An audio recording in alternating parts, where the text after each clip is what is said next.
A historic moment in the Middle East as world leaders signed a deal formalizing a ceasefire in Gaza, a deal that President Donald Trump heralded as the beginning of peace in the Middle East.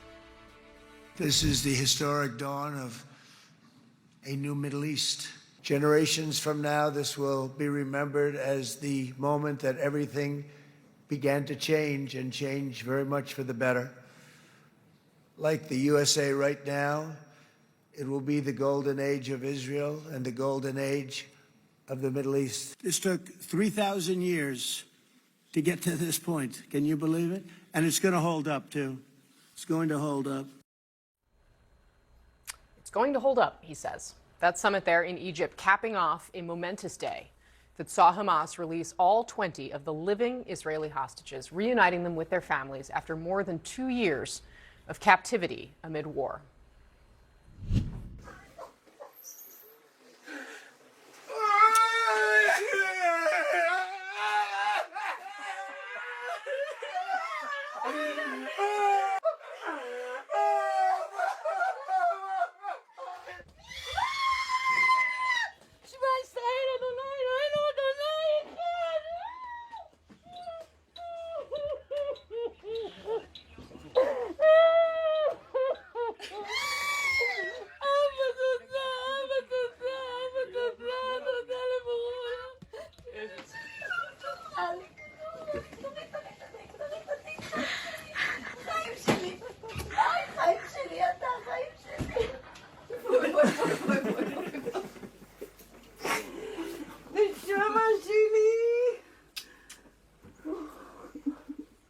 Really not possible to watch that without becoming emotional. Parents, spouses, children, once again holding loved ones that they, of course, feared that they might never see again.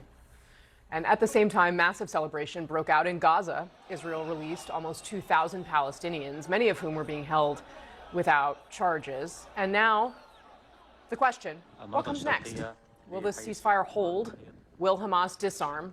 Will Israel remove its military from Gaza? Today, President Trump said the next phase of talks is already underway as he projected confidence that this ceasefire marks simply the beginning.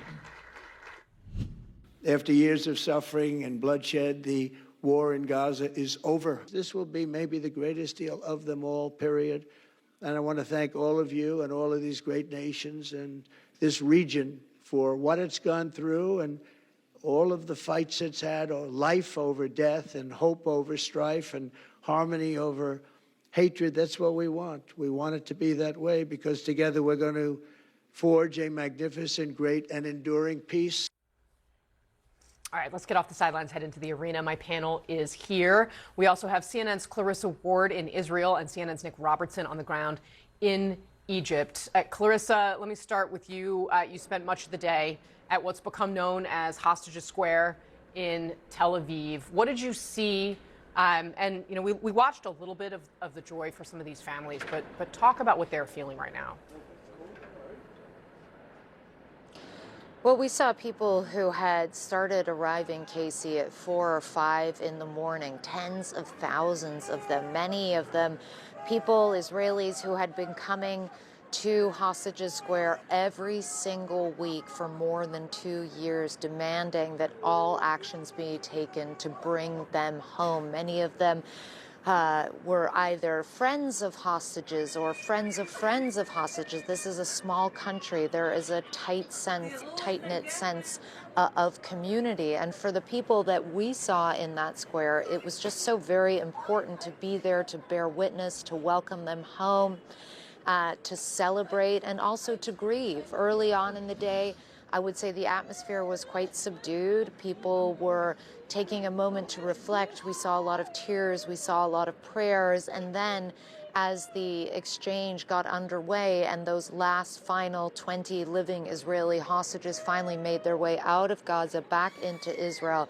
you saw the crowd erupting into applause and cheers, and a lot of cheering as well, I should say, for President Donald Trump. There were posters all around Hostages Square celebrating his role in all of this. And to the people of Israel, he really is seen as being the integral force that kind of pushed this thing over the finish line. And so for many here, I think the overwhelming sense watching those reunion videos, which you just played, some of which are incredibly moving to watch, there is a sense of kind of turning a page or closing a chapter on a very dark 2-year period. But obviously, for people in Gaza, it is a very different story. And we saw them as well waiting. 1,700 detainees held by Israel without charge throughout the war. They were crammed onto buses, released to the Nasser hospital in Khan Yunis.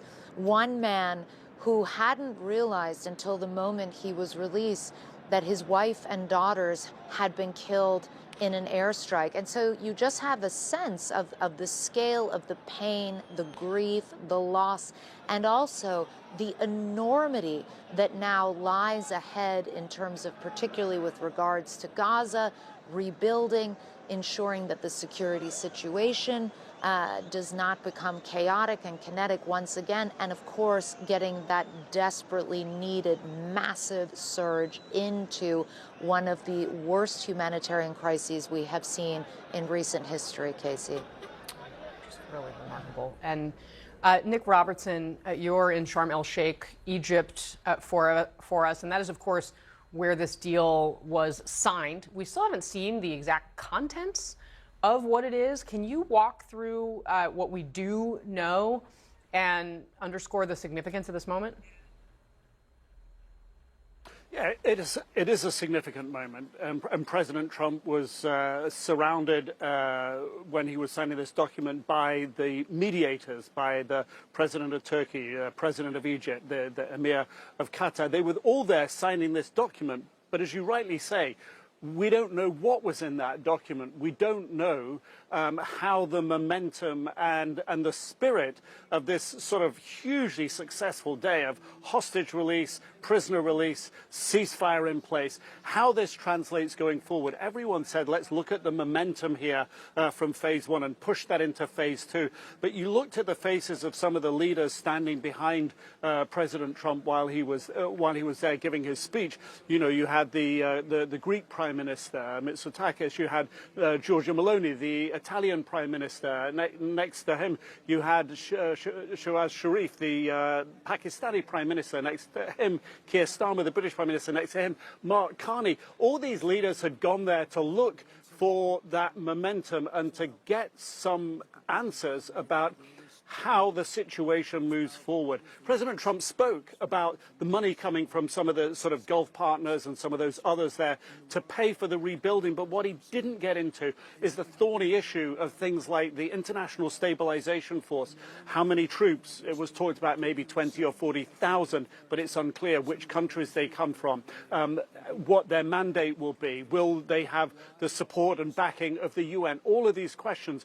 And our Becky Anderson sat down with Egypt's foreign minister before the summit began, and he said, look, one of the key issues for us is that there are actually US troops inside of Gaza. This is how he explained it. We need American boots on the ground, the troops in order. In Gaza? Yeah, why not? I mean, and that's very important in order to... Have you got a commitment from Donald Trump for American boots on the ground in Gaza? We are in this process. We are talking, and also, of course, we have to identify the nature of these forces. You know, is it peace enforcing or peacekeeping? And that's the big question here, peace enforcing or peacekeeping? What are their rules of engagement? If they see someone with a gun, are they able to shoot at them? Are they only able to shoot if they're shot at, or do they just have to run and hide if they're shot at? And remember, the onus is on that international stabilizing force to disarm Hamas. Hamas doesn't want to disarm. We didn't get any sense of the detail of that today, and that was clearly a core issue for the host nation here. That's what the foreign minister said. What are the rules of engagement going to be for these troops? A prime question for any country sending its young soldiers potentially into harm's way, Casey. Yeah, a lot of questions just raised there. Nick Robertson, Clarissa Ward, thank you both very much for your reporting.